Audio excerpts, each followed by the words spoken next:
Okay guys, तो हमने last video में पढ़ा था सॉफ्टवेयर इंजीनियरिंग स्टैंडर्ड्स क्या होते हैं। अब इस वीडियो में हम देखेंगे सॉफ्टवेयर इंजीनियरिंग स्टैंडर्ड्स के टाइप क्या क्या होते हैं। फर्स्टली हमारा ISO IEC IEEE 12207 software life cycle standards है। ये बेसिकली क्या बताता है कि हमारा प्रोसेस, हमें क्या क्या प्रोसेस फॉलो करना है इंटायर सॉफ्टवेयर लाइफ साइकिल के लिए, from the phase of requirement to the maintenance. ठीक है, सो ये डिफाइन करता है, इसके अंदर हम देखते हैं 5 चीज। ठीक है, इसको हम बेसिकली लिखेंगे ASDOM। So A stand for acquisitions, S stand for supply and D stand for development, O stand for operations and M stand for maintenance. अब हम देखेंगे एक्विजिशंस का मतलब क्या होता है।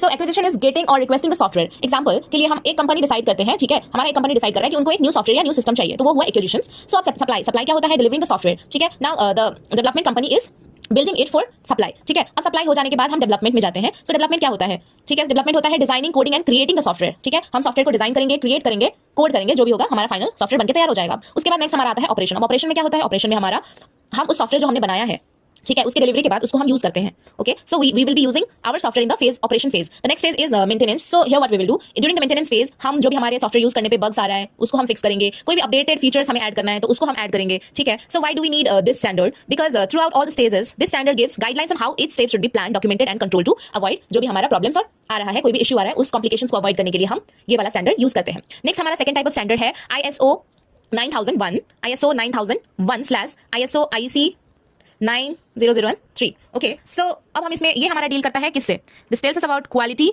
Management system. ठीक है, ये हमें क्वालिटी मैनेजमेंट सिस्टम स्टैंडर्ड्स के बारे में बताता है। They focus on ensuring the consistent quality. Okay, so what we will do here, हम क्वालिटी मैनेजमेंट प्रिंसिपल्स अप्लाई करते हैं सॉफ्टवेयर डेवलपमेंट में, और ये बेसिकली फोकस करता है कस्टमर सेटिस्फैक्शन पे। ठीक है, ये किस पे फोकस करता है, so it focuses on customer satisfactions mainly. ठीक है, और कंटिन्यूअस कैसे हमारे सॉफ्टवेयर को इंप्रूव किया जाए।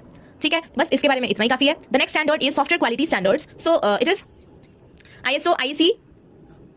Okay, let's study about IEEE standard first. IEEE standards क्या होता है, ये एक स्पेसिफिक गाइडलाइंस फॉलो करता है। ठीक है, फर्स्टली हम इसके बारे में देखेंगे IEEE 730, ये बताता है सॉफ्टवेयर क्वालिटी अश्योरेंस के बारे में। IEEE 1012 tells us about verification and validation, जो कि हम आगे जाके पढ़ेंगे, and IEEE 1028 tells us about reviews and audits. So this are the major points to be remembered. Okay, the next, so testing standards में हम इसके अंदर पढ़ेंगे ISO 29119 के अंदर हम टेस्टिंग स्टैंडर्ड्स पढ़ेंगे। ठीक है, so this are the basic standards, you can see the notes and follow for more updates. So if you like my teaching, you can comment, like, please help me grow. Thank you.